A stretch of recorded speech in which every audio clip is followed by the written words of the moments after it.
자, 조선일보에 난 기사부터 좀 보겠습니다. 미국의 김정은 끝장 제재다라고 하는데요. 김정은 해외 자산 동결, 여행 금지, 모든 석유 제품, 항공 차량 등 초안을 공개했다. 무슨 초안이냐라고 봤더니요. 미국이 북한의 6차 핵실험에 대응해서 유엔 안보리에 올리겠다는 강력한 제재안의 초안입니다. 그 내용을 보면요. 끝장 제재를 할 만큼 많은 내용들이 담겨 있는데 원유 금수 항목에는 원유뿐만 아니라 천연가스, 원유 관련 응축물, 정제된 석유 제품이 모두 포함되어 있습니다. 그리고요. 김여정을 비롯해서 여러 이제 북한 지도부가 포함돼 있었는데 그동안 빠져있던 김정은도 제재 대상에 공식적으로 이름을 올렸습니다. 처음 있는 일입니다. 중국, 러시아조차 김정은이 방문할 수 없도록 돼 있습니다. 만약 중국이나 러시아가 김정은의 방문을 허락하면 이 중국과 러시아조차도 제재 대상에 들어간다라고 봐야 됩니다. 북한의 마지막 남은 주요 수출품이었던 석유 제품도 수출이 금지되고요. 북한이 중동이라든지 아프리카에 노동자를 송출해서 임금을 국내로 들어왔는데 그거 역시 중단이 됐습니다.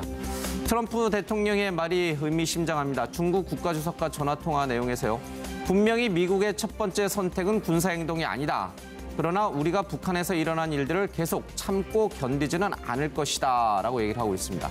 시 주석이 뭔가 하고 싶어 한다. 그가 그 일을 할 수 있을지 없을지 지켜보겠다는 얘기를 하고 있습니다. 중국이 안보리 대북 제재에 동의하도록 압박하면서 협조하지 않을 경우에는 군사행동뿐 아니라 중국 기업에 대한 제재까지 본격화하겠다는 뜻으로 보입니다. 자, 이 미국의 주요 지도부들이 좀 비밀 회의를 하기 위해서 걸어가는 모습이 사진으로 좀 실려 있습니다. 미국의 군사행동 뺀 모든 내용이 들어갔다. 김정은에게 전범 수준의 제재를 가했다라고 하는데 이번 유엔 제재안 초안에는요. 김정은의 실명이 처음으로 명시돼 있습니다. 앞서 설명드린 대로 중국과 러시아조차 가지 못하게 됩니다. 북한 선박이 공해상을 다닐 때도 군사력을 동원해서 선박을 차단할 수가 있습니다. 이를 막을 경우는 군사적 행동도 취할 수가 있습니다. 자, 문제는 중국과 러시아 안보리 이사국인 이들이 어느 선까지 이 초안을 받아줄 것인가 하는 점인데 결국 열쇠는 시진핑이 쥐고 있는 것 아닌가. 그래서 시진핑을 다시 트럼프가 압박한다라는 얘기가 실려 있습니다. 윤영호 교수님, 미국이 만든 대북 제재안 초안을 보면요. 정말 이 기사 제목대로 군사 행동만 빼고 북한의 모든 수출을 다 막고 모든 수입을 다 막고 그리고 김정은의 중국 방문도 막고 완전히 북한을 고립화시키는 그런 내용이 강력한 제재가 있어요. 자, 이게 과연 유엔 안보리에서 통과가 돼서 제재가 이루어질 수 있을 것인가? 아니면 또 중국, 러시아의 반대로 흐지부지 내지는 초안이 많이 이제 고쳐지면서 누더기 법안으로 또다시 있으나마나한 제재안으로 안보리에서 통과될 것인가? 어떻게 보십니까? 네.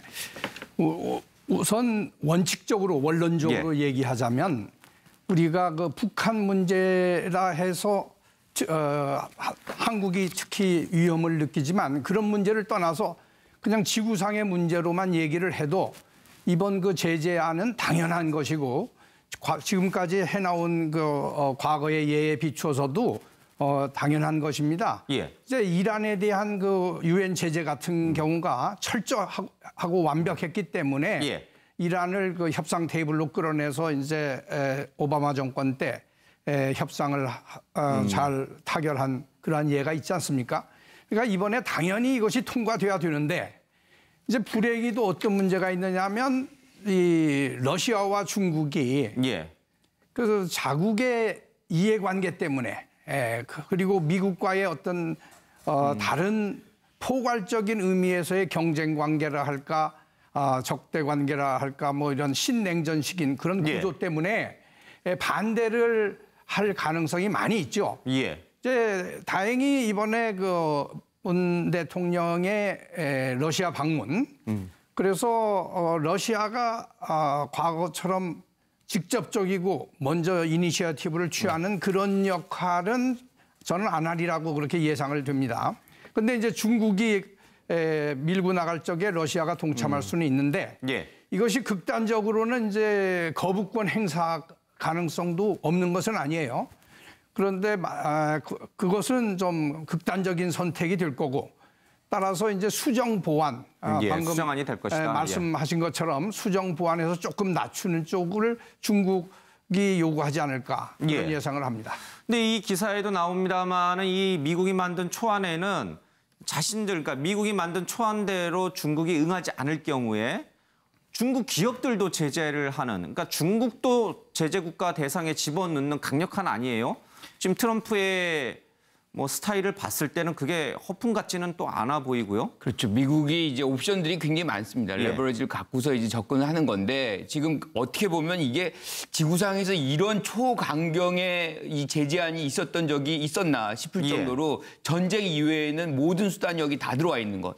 이제 생명줄을 이제 어떻게 보면 에너지잖아요. 에너지 없이는 국가가 안 돌아가는데 예. 천연가스, 뭐 원유 모든 부분을 이제 금수를 하게 되는 수출 수입을 다 이제 그렇죠. 막아버리는 거예요. 그런데 예. 이제 문 대통령이 그 부분에 대해서 사실 푸틴 대통령에게 얘기를 했지 않습니까? 그걸 이제 금수를 예. 해야 된다라고 했을 때 이렇게 하면 막다른 곳으로 몰리면 안 된다. 이미 이제 러시아의 입장은 천명이 된 겁니다. 그래서 이게 지금 말씀하신 대로 수정될 가능성이 워낙 그대로 갈 가능성보다는 워낙 높은 거고 또 한 가지가 이제 김정은, 김여정까지 이제 하나의 타겟을 이제 집어넣게 된 건데 그러면 이제 중국이나 뭐 러시아도 못 간다. 이 러시아도 못 가고 되는 부분들을 예. 그게 받아들이겠느냐는 거죠. 그런데 이제 이 부분은 이제 유엔 안보리 제재안이기 때문에 예.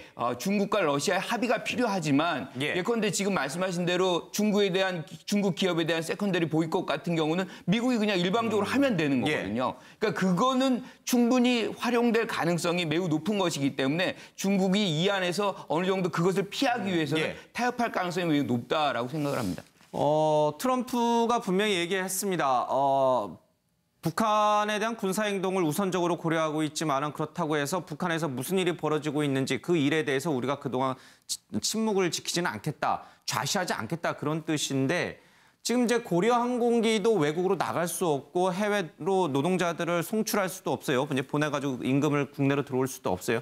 완전히 사방으로 꽉 막힌 상태에서 만약에 중국이나 러시아가 이 초안에 반대를 해서 이 초안이 유엔에서 뭐 통과가 되지 않았다. 그러면 이제 미국이 쓸 수 있는 카드는 군사 행동밖에 없어요. 그렇죠? 이제 그 가능성은 어떻게 보세요? 저는 뭐 군사 행동 가능성이 이렇게 높다고 보지는 않습니다. 미국도 결국 한 발 물러날 거라고 보시나요? 예, 결과적으로 이제 예. 이 현재의 상황은 어쨌거나 끝장의 어떤 긴장감을 끝까지 끌어올려서 예. 서로가 이제 협상에서 주도권을 쥐기 위한 그런 부분들이 현재 국면에서 계속되고 있다. 물론 군사적 옵션이라는 부분이 완전히 배제된 것은 아니고 다양한 시나리오는 계속 검토를 예. 하겠죠. 하지만은 그것이 현실화할 가능성은 그렇게 높진 않다라고 보여지고 이번에 이 지금 뭐 먼저 미국에서 공개했다는 것 자체가 일단은 상당하게 이제 중국과 러시아를 미국이 압박하고자 하는 의도를 사전에 이제 노출을 한 것이고 하지만 이것이 그대로 통과될 가능성은 저는 거의 없다라고 보여집니다. 알겠습니다. 만약 이대로 시행되면 김정은이 핵 미사일 다 포기하고 백기투항할까요? 이 제재안대로 만약 통과가 된다면? 이 부분에서 이제 중요한 게 중국의 석유, 북한으로 들어가는 석유, 그리고 이제 러시아 쪽에서 가스, 이 부분이 저는 제일 중요하다고 보거든요. 나머지 이제 해상 봉쇄라든지. 그게 봉쇄가 되면 그렇죠. 김정은이 결국은 손을 들까요? 그 원유 부분을 중국에서 만약에 장기간에 끊는 쪽으로 가면 저는 그 부분에서 다른 현상이 발생할 수 있다고 봅니다. 예, 내부 붕괴라든지 아니면 김정은이 백기투항이라든지 이런 결과를 가져올 수 있다. 알겠습니다. 굉장히 강력한 제재안이 좀 만들어졌는데 이게 유엔 안보리에서 통과될지는 좀 봐야 될 것 같습니다. 자, 문재인 대통령이 푸틴 러시아 대통령을 좀 만났는데 그 영상 좀 잠깐 보고 오겠습니다.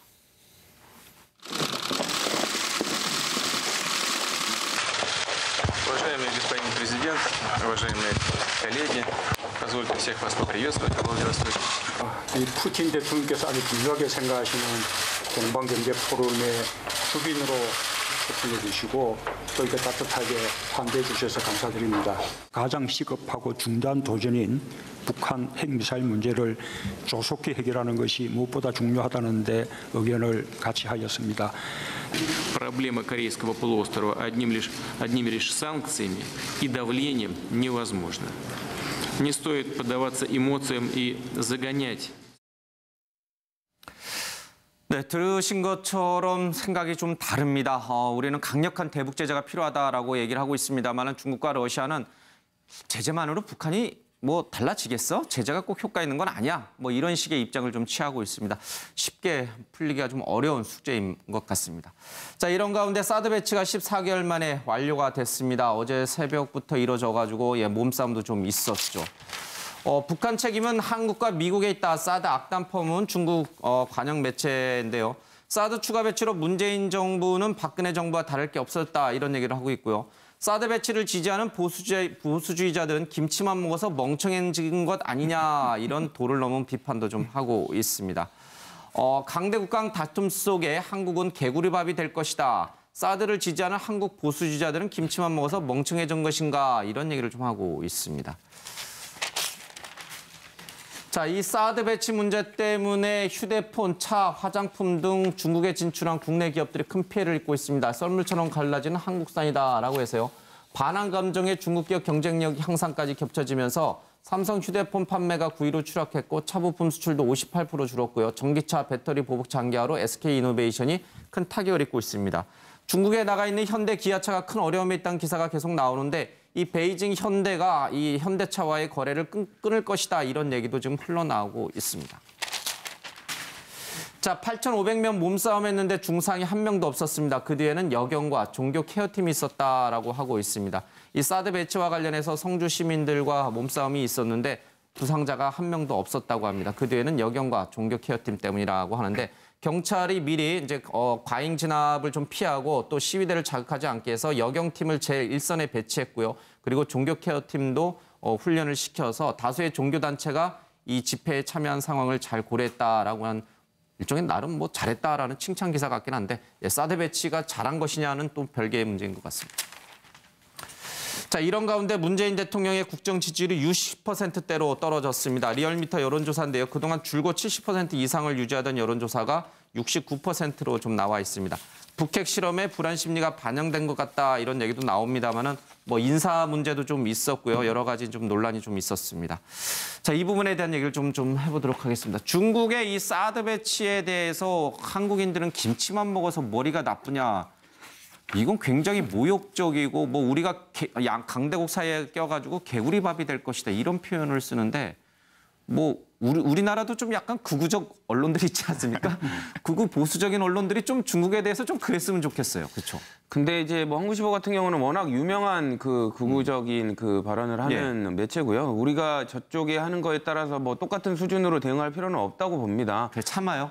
그러니까 합리적인 이성으로 대응을 하면 되는 거고요. 그러니까 저쪽이 막 감정적으로 대응한다고 해서 똑같이 하면 똑같은 사람이 되니까요. 똑같은 민족이 되니까 일단은 관련해서 합리적인 그 비평을 하는 게 더 좋을 것 같고요. 일단 중국은 지금 뭐 사드에 관련돼서는 되게 예민하게 보이고 있습니다만은 북핵과는 또 분리된 그 입장을 또 나타낼 것으로 예상이 되거든요. 그렇기 때문에 사드 때문에 뭐 사드를 배치했다고 해서 북핵에 관련된 부분을 또 뭐 비토를 한다거나 반대하지는 않을 것으로 보입니다. 다만 지금 아까 말씀 주신 대로 사드 때문에 지금 우리 국내 기업들만 지금 초토화되고 있지 않습니까? 이런 부분에 관련돼서 정부가 조금 적극적으로 이런 피해에 관련된 부분을 설득하고 알리는 부분도 좀 필요할 것으로 보입니다.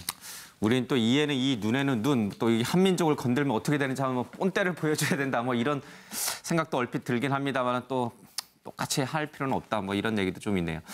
글쎄요, 근데 좀 중국의 언론이 뭔가 하나 좀 잘못 본 것이 하나 있는데 이 한국의 보수주의자들이 김치를 먹어서 멍청해진 것이 아니고 지금 사드 배치와 관련해서 뭐 여론조사를 좀 해봐야겠습니다만 사드 배치 4기를 추가 배치한 것에 대해서 이 잘한 일이냐 못한 일이냐 제가 어제 사실은 이 주제를 나오신 4분에게 여쭤봤어요. 그랬더니 불가피한 측면이 있다라고 해서 잘했다라고 다들 4분 다 응답하시더라고요. 그러니까 지금은 보수주의자들뿐만 아니라 그동안 사드를 반대하셨던 분들 가운데도 이 북한의 이제 6차 핵실험 이후에 상황이 바뀌었다, 이제 좀 불가피하다라고 돌아서신 분들이 제법 있는 것 같더라고요. 물론 여론조사를 좀 해봐야 되겠습니다만, 그래서 아마 저 중국 언론이 뭔가 지금 상황 파악을 제대로 못하고 또 기사 썼나 이런 생각이 좀 듭니다.